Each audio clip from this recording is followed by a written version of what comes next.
China के राष्ट्रपति Xi Jinping ने भारत को संदेशा भेजा है और पहली बार इस तरीके का संदेशा भेजा है कि हाथी और ड्रैगन को एक साथ डांस करना चाहिए। ये वाले शब्द हमने सुने थे उनके राजनयिकों के मुंह से, राजदूत के मुंह से, उनकी मीडिया के मुंह से, लेकिन पहली बार शी जिनपिंग ने खुद अपने संदेश में ये बात जाहिर करी। इसके साथ ही चाइना ने भारत को एक बड़ा ऑफर किया है और ये ऑफर क्या बांग्लादेश के लिए कोई बड़ा झटका है? जानेंगे क्या ऑफर किया है और अचानक से चाइना के मन में ये हृदय परिवर्तन क्यों आया है। जियोपॉलिटिक्स में बहुत कुछ चल रहा है, हमेशा की तरह जानने को मिलेगा बहुत कुछ। आइए जानते हैं इन खबरों को विस्तार से। ये जो डोनाल्ड ट्रंप है ना, 2 अप्रैल से दुनिया भर में रेसिप्रोकल टैरिफ लगाने जा रहे हैं और माना जा रहा है कि ये कटने नहीं वाला है। डोनाल्ड ट्रंप टैरिफ लगाकर ही मानेंगे, वो जिद पर अड़ गए हैं। हालांकि डोनाल्ड ट्रंप ने एक संकेत दिया था कि कुछ देशों ने अपने अपने टैरिफ खुद से कम कर लिए हैं। उन्होंने इस बात के लिए भारत को भी कहा था कि भारत ने भी अपने टैरिफ कम किए हैं, यूरोपीय यूनियन ने भी अपने टैरिफ कम किए हैं। पर ये जो टैरिफ का खेल है ये पूरे ग्लोबल ऑर्डर को बदल रहा है। अमेरिका इस चीज को नहीं समझ पा रहा है या फिर यूं कहें कि जो हालात अमेरिका के हैं इस वक्त उन्हें पैसे चाहिए, इसलिए वो समझौता भी नहीं कर रहे हैं। अब बहुत सारे लोग ये सोच रहे हैं अच्छा अमेरिका से तो धीरे धीरे उनके दोस्त देश अलग होते जाएंगे और वो फिर चाइना की तरफ हो जाएंगे।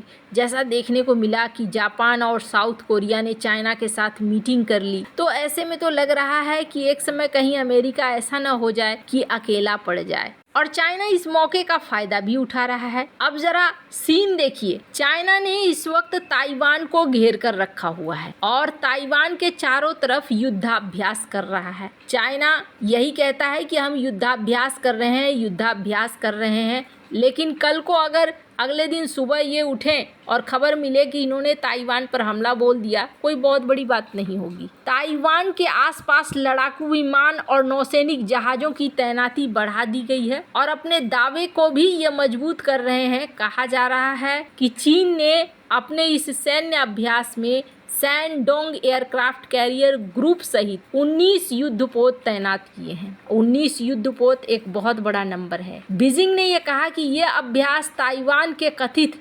अलगाववादियों को कड़ी चेतावनी के लिए किया जा रहा है। चीन की सेना के ईस्टर्न थिएटर कमांड के प्रवक्ता सीनियर कर्नल शी का कहना है कि इन अभ्यासों में समुद्री और जमीनी लक्ष्यों पर हमले और प्रमुख क्षेत्रों और समुद्री मार्गों की नाकाबंदी शामिल है। बीजिंग की सेना क्या कहती है? ये कहती है कि हमने ताइवान को कई दिशाओं से घेर लिया है और हम जो है अभ्यास कर रहे हैं।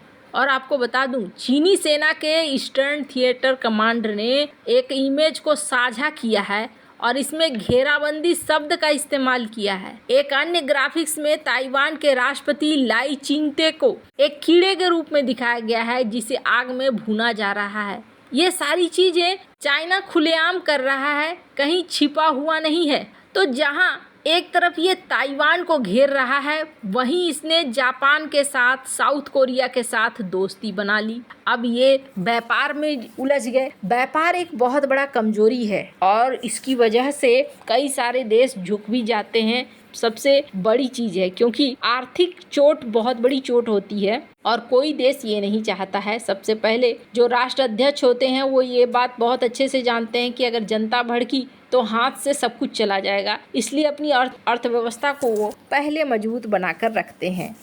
अब शी जिनपिंग के अंदर से क्या खौफ खत्म हो गया है? 2 देश इसके पाले में आ चुके हैं। इसके बाद ये भारत को संदेश भेज रहे हैं कि चलो जी, हम लोग आपस में मिलकर हाथी और ड्रैगन का डांस करते हैं। इसका साधारण मतलब ये समझिए कि हम दोनों अब मिलकर काम करेंगे। और इसके साथ ही साथ चाइना के राजदूत ने भारत को ये भी ऑफर दे दिया कि कोई बात नहीं है, अमेरिका आपकी सामान नहीं खरीदेगा, हम आपकी सामान खरीदेंगे। हमारा भी बाजार बहुत बड़ा है, आप हमारे बाजार में सामान बेचो, कोई दिक्कत नहीं है हमें।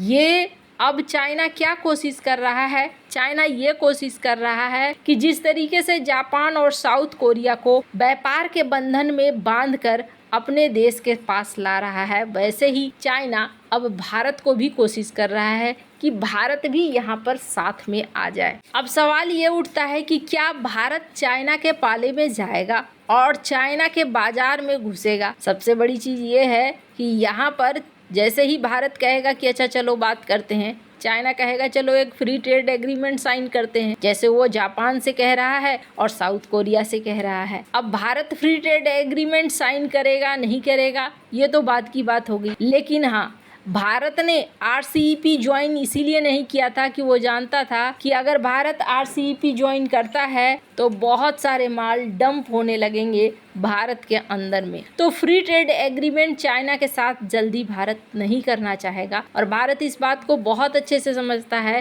कि चाइना के ऊपर भरोसा नहीं किया जा सकता है, लेकिन कुछ हद तक अपने बाजार को भारत भी खोल सकता है और चाइना के बाजार में भी घुस सकता है। अब ऐसा क्यों कहा जा रहा है? ऐसा कहने के पीछे कारण है। कारण ये है कि भारत भी एक बहुत बड़ा बाजार है जिसका एक्सेस चाइना आज से नहीं बल्कि कब से मांग रहा है। गलवान घाटी के बाद भारत ने कोई युद्ध नहीं लड़ा, बल्कि भारत ने व्यापार युद्ध लड़ा चाइना के साथ और चाइना के कई सारे एप्लीकेशंस को हटा दिया, कई सारी कंपनियों के ऊपर प्रतिबंध लगा दिया गया, चाइना के ऊपर बहुत ही ज़्यादा निगाह रखी जाने लगी और इसका फल ये हुआ कि चाइना को एक बड़े बाजार से हाथ धोना पड़ गया काफ़ी हद तक। पूरी तरीके से तो नहीं, लेकिन काफ़ी हद तक। अब संकट ये है कि अमेरिकी बाजार भी उसके हाथ से जा रहा है, पश्चिमी बाजार भी जा रहा है और अब चाइना भारत के साथ चाहता है कि एशिया में पूरा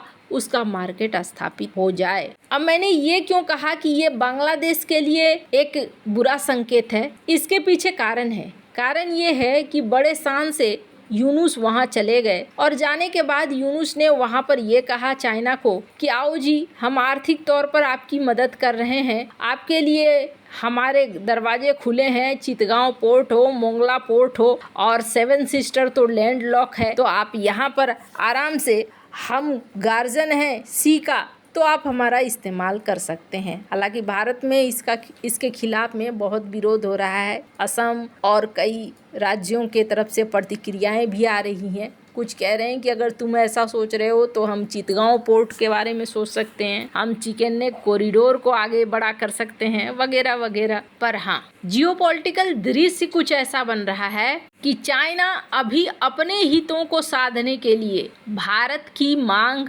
बांग्लादेश के ऊपर भी मानने को तैयार हो सकता है। खैर, अभी एशिया का जियोपॉलिटिक्स बड़ा उथल पुथल भरा है। आपको क्या लगता है, भारत को क्या चाइना के ऑफर को मान लेना चाहिए या फिर नहीं? कमेंट कर अपनी राय जरूर बताएं। जल्द मिलते हैं अगले वीडियो में नई खबर के साथ।